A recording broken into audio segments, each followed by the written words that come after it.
ਨਾ ਉਮੀਦੀ ਜਿਹੜੀ ਹੈ ਨਾ ਉਹ ਤਾਂ ਹੀ ਸਿਆਣੇ ਕਹਿੰਦੇ ਆ ਨਾ ਵੀ ਕੁਫਰ ਉਦਮ ਤੇ ਲਿੱਦਰ ਦਾ ਨਾਂ।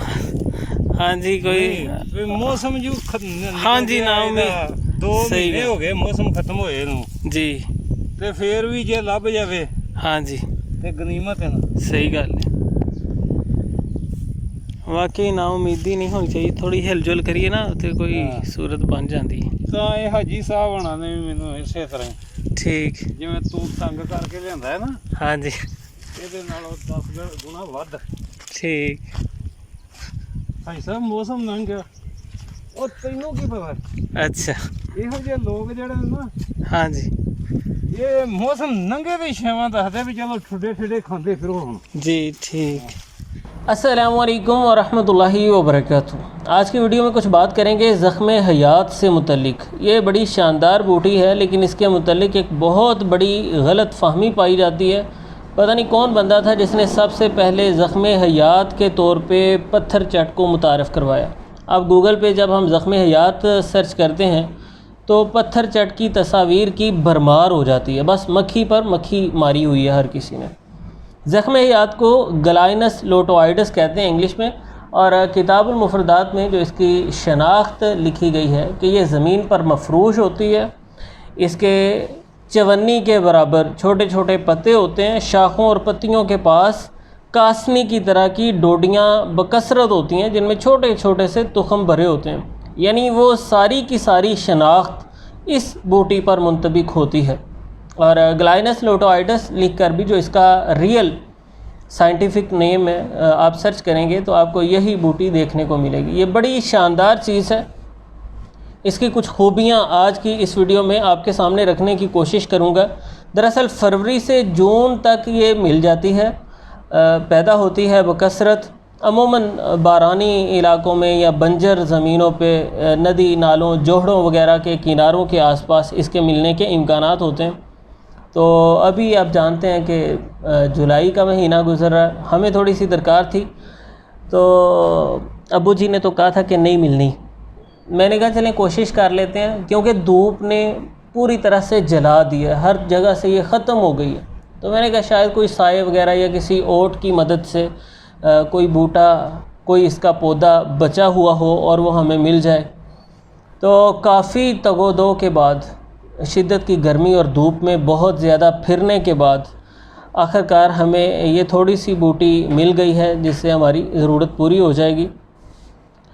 तो इसकी आपने अच्छी तरह से शनाख्त कर लेनी है। कासनी की जिस तरह डोडियाँ होती हैं उसी तरह इसकी डोडियाँ, और जब हम उन्हें मसलते हैं अंदर से ये छोटे छोटे से तुखम हमें देखने को मिलते हैं।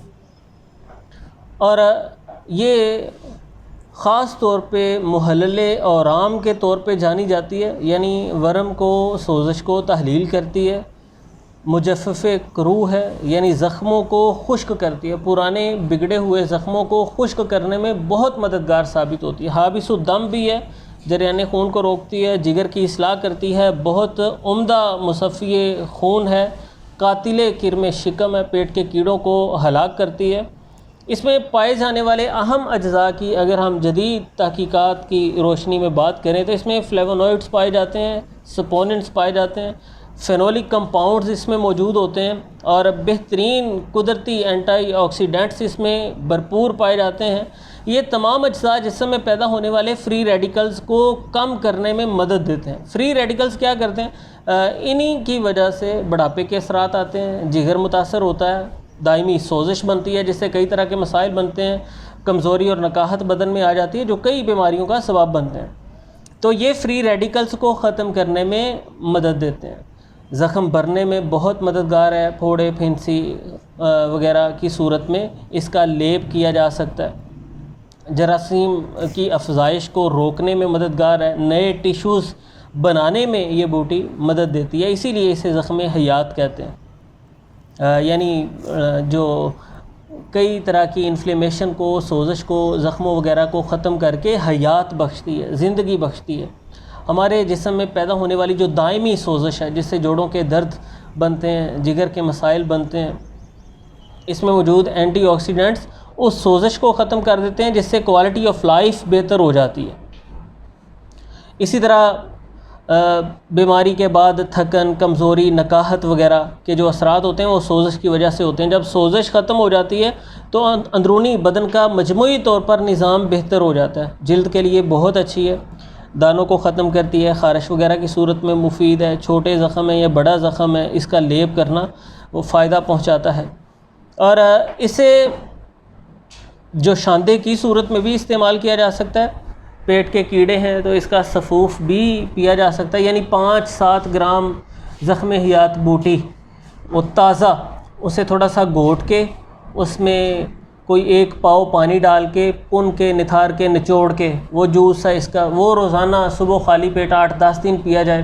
اس سے انشاءاللہ پیٹ کے کیڑے بھی ختم ہوں گے، خون کا فساد بھی دور ہوگا، جلدی مسائل سے بھی نجات ملے گی، جلد میں تازگی اور رونق بھی آئے گی، اور سوزش کی وجہ سے جو جوڑوں وغیرہ میں درد ہیں ان میں بھی افاقہ آئے گا۔ اسی طرح اسے خشک کر کے اس کا پاؤڈر بھی 2-3-4 گرام روزانہ کھایا جا سکتا ہے۔ اور کوئی پرانے زخم ہے جو ٹھیک نہیں ہو رہے، اس کا پاؤڈر ان پہ چھڑکا بھی جا سکتا ہے، حابس الدم ہے، یہ چھڑکاؤ بھی کیا جا سکتا ہے، اور اس کے تازہ پتوں کو گھوٹ کے اس کا لیپ بھی زخم پہ لگایا جا سکتا ہے، جس سے زخم بہتر ہوگا، زخم منتمل ہونا شروع ہوگا۔ حاملہ خواتین کے لیے محفوظ نہیں ہے، اس سے گریز کریں، اور اگر کوئی خاص پیچیدہ مسئلہ ہو تو ظاہر سی بات ہے کہ معالج کے مشورے سے ہی کوئی بھی قدم اٹھایا جاتا ہے، ورنہ یہ عمومی حالات میں بڑی ہی محفوظ بوٹی ہے۔ تو جو مین میں نے کچھ اس کی خوبیاں آپ کے سامنے رکھی ہیں۔ بلڈ کی پیوریفیکیشن کے لیے شاندار ہے، اندرونی سوزش انفلیمیشن کو ختم کرنے کے لیے بہترین ہے، پیٹ کے کیڑوں کو ہلاک کرتی ہے، جگر کی اصلاح کرتی ہے، کوالٹی آف لائف کو بہتر کرتی ہے، اور زخموں کو مندمل کرنے میں بہت ہی مؤثر، بہت مفید ثابت ہوتی ہے۔ امید ہے آپ نے اس کی اچھے سے شناخت کر لی ہے، اور اب آپ غلط فہمی کا شکار نہیں ہوں گے زخم حیات بوٹی کو پہچاننے میں۔ دوست احباب کے ساتھ بھی شیئر کیجئے۔ چینل پر اگر آپ نئے ہیں یا ابھی تک سبسکرائب نہیں کیا تو سبسکرائب ضرور کیجئے۔ ملتے ہیں انشاءاللہ ایک نئی ویڈیو کے ساتھ، تب تک کے لیے اللہ حافظ۔